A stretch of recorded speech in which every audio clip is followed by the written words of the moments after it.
What's up guys, and welcome back to the channel. I'm out here at an undisclosed location with a infamous man named Nate. He's all about the wheelies. We're here at his stunt spot. I got his 99 Dyna behind us, and I'm gonna have him tell us all about how he set this thing up to basically go win all the wheelie contests.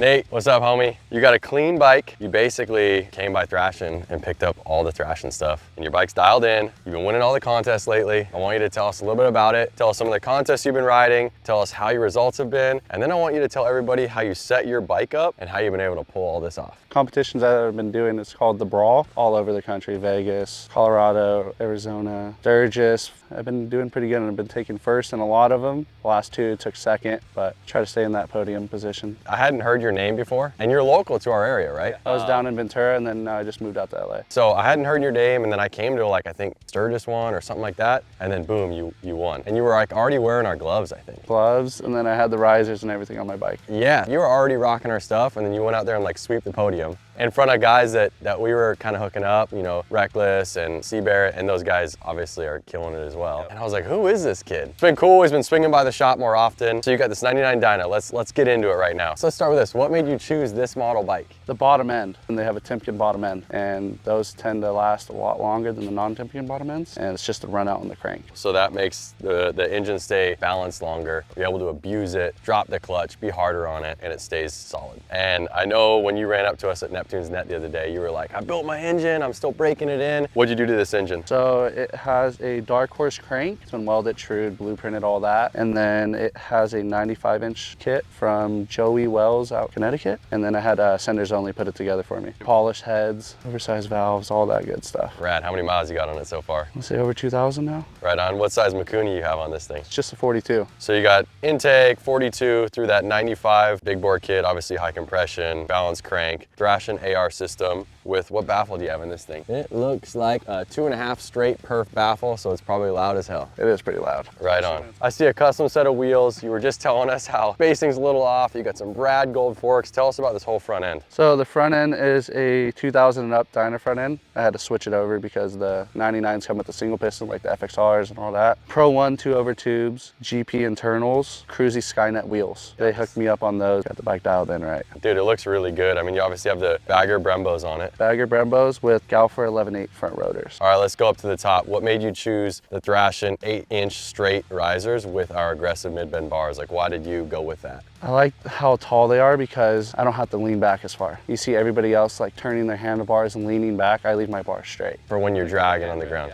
I don't like turning my bars. I've seen Jeff a couple videos of when he first started. He wadded up with the bars cocked, and I've been scared of it ever since. So you hold the bars steady. You're not even like putting pressure on the bars. No. You're just kind of floating them. And the aggressive mid bends, and then I cut them down. Really? They're right around 30 inches? I think I cut them down to like 28, an inch and a half off on each side, I want to say. Maybe just an inch. And you're a big dude, so you're bringing them real. It feels narrow. Yeah. I like it feeling like, you know, moto style. So we talked front end, we talked engine. Tell us a little about your foot pegs, your foot controls, kind of what you got going on the other side as we make our way back towards the back end of the bike. So I like the Militons, they're grippy. I had the P54s on it before, and I felt like these ones were a little bit more grippy, and I felt like they were wider on my foot. No, yeah, they are a little bit wider. They come out straighter, whereas the P54s kind of taper in a little bit. My friend Frankie had them on his bike, and I rode his bike, and I was like, I like how these ones feel. I was like, I'm gonna get a set of those the next time around. Nice, and I love to hear that. I love to hear like everyone's different opinions on what they like. There's no right or wrong, and you're like, dude, I love the Militant pegs. Like, I had P54s. I like these pegs a little bit better. I love the Militants. And then on the other side, shift arm and shift peg.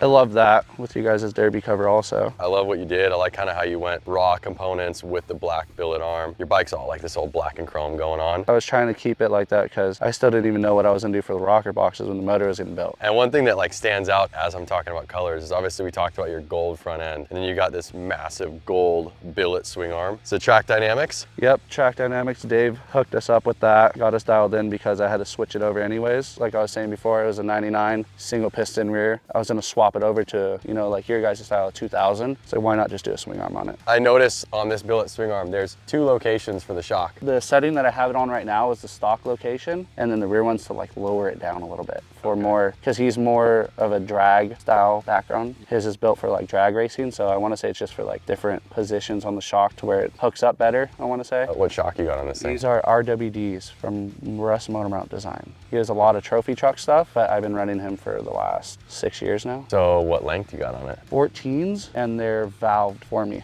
14s in the back, 2 over in the front. This thing feels totally different than any other bike I've built. How many bikes have you built? 4. All Harleys? Yeah. Tell us a little about this seat. So it's a Lepera kickflip with their tri-gripper. It holds me in real nice. I had the back of it built up. Way more support for when you're wheeling. It looks good, dude. It looks how your dash, like, it's got that wrinkle black, and the gripper is kind of like flows into it real nice. Yeah, and then especially with the back of it too, it looks more like it too. And then the leather kind of matches your black paint. It looks really nice. Tell us a little about your gearing, dude. I see you got a chain drive. Do you know what you got going on here? I want to say it's 2 over stock. Whatever cruise he sent me, I just threw it on the bike and it feels perfect for what I need it to do. We're sitting back here looking at the shocks. I see these sliders that you have on the shocks. And then I see you have a bar on the front of your bike. Obviously you did that because you're out here on the lot. If you drop your bike, tell us like kind of what setup that is. And Cruisy's original K-bar and Cruisy original sliders. So when we first put the rear sliders on, I thought it was going to get in the way of the exhaust. On this side, when you sit on it, it goes down a little bit so it's not going to melt the puck out. then what's up? Why do you got sissy bar rack, but you don't have a sissy bar in there?